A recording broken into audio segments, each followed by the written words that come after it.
নমস্কার, আমি তাপসী রান্নাঘরে সকলকে অনেক স্বাগত জানাই।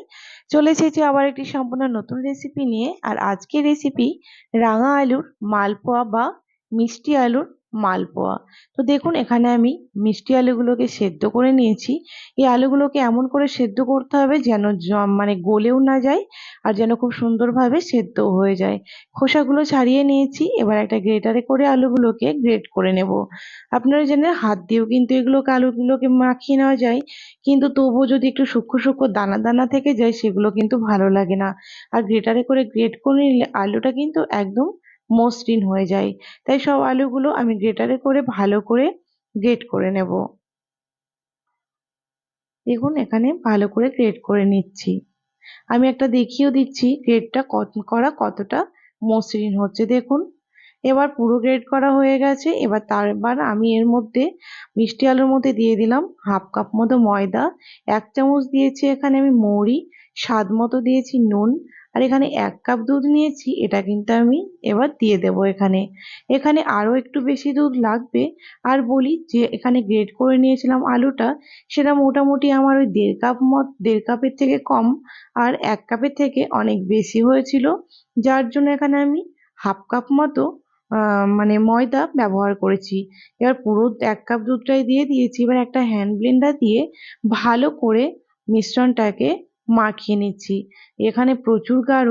এবার দেখুন, এখানে আমি দিয়ে দিলাম 1/4 কাপ কনডেন্স মিল্ক। এতে কিন্তু মালপোয়ার টেস্ট ভীষণ ভালো হয়। তবে কনডেন্স মিল্ক না থাকলে কিন্তু আপনারা খোয়াও দিতে পারেন, এখানে খোয়া ক্ষীর, বা এখানে কিন্তু গুঁড়ো দুধ দিতে পারেন। তবে খোয়া ক্ষীর বা গুঁড়ো দুধ দুটো দিলেই কিন্তু এখানে 2-1 চামচ করে চিনিও দেবেন। যেহেতু আমি কনডেন্স মিল্ক ব্যবহার করেছি তাই আমি এক্সট্রা চিনি এখানে দিইনি। দেখুন, এখানে আবারও আমি ওই 1 কাপে একটু কম দুধ নিয়ে নিয়েছি। এবার অল্প অল্প করে দিয়ে মিশ্রণটা কিন্তু একটা ঠিক ঘনত্বের করে নেব। দেখুন, এটা না একদম পাতলাও হবে, না কিন্তু এখানে গাঢ়ও হবে।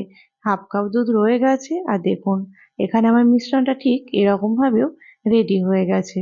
তবে আপনারা চাইলে এর থেকেও একটু পাতলা কিন্তু করতে পারেন। তবে আমার মনে হয় এই ঘনত্বটাই ঠিক। রেখে দিলাম ঢাকা দিয়ে কিছুক্ষণের জন্য। এইদিকে মালপোয়াগুলো ভেজানোর জন্য রসটা বানিয়ে নিচ্ছি, শিরাটা। এখানে দেখুন হাফ কাপ দিয়েছি আমি জল। এবার দিয়ে দিলাম 1.5 কাপ মতো এখানে চিনি। কারণ যেহেতু এটার রসটা একটু গাঢ় করতে হবে, এখানে আমি 3টে এলাচও দিয়েছিলাম। আর গ্যাসে কিন্তু আমি এখানে শিরাটাকে বানিয়ে নিচ্ছি। তো আঁচটা কিন্তু মিডিয়ামে দেওয়া হয়েছিল, চিনিটা গলে গেছে। আর বেশিক্ষণ কিন্তু শিরাটাকে জাল দেওয়ার কোনো প্রয়োজন নেই।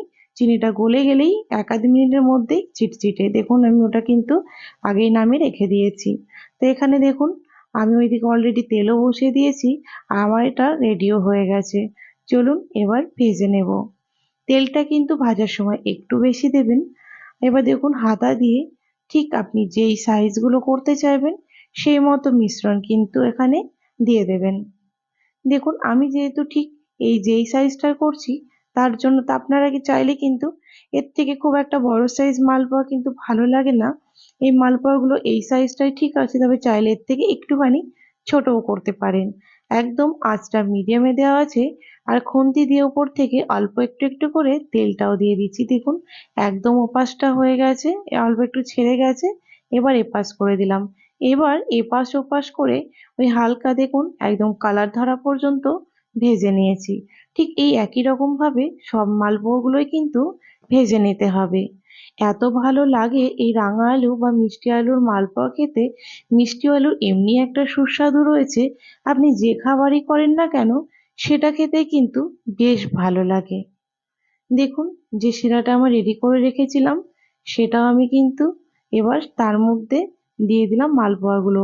এপিঠ ওপিঠ করে রাখবো মোটামুটি ওই মিনিট 5-6 যদি রাখা হয়, তাহলেই কিন্তু এগুলোর মধ্যে বেশ সুন্দরভাবে কিন্তু রস ঢুকে যাবে। দেখুন, সমস্ত মালপোয়া আমার ভাজা হয়ে গেছে।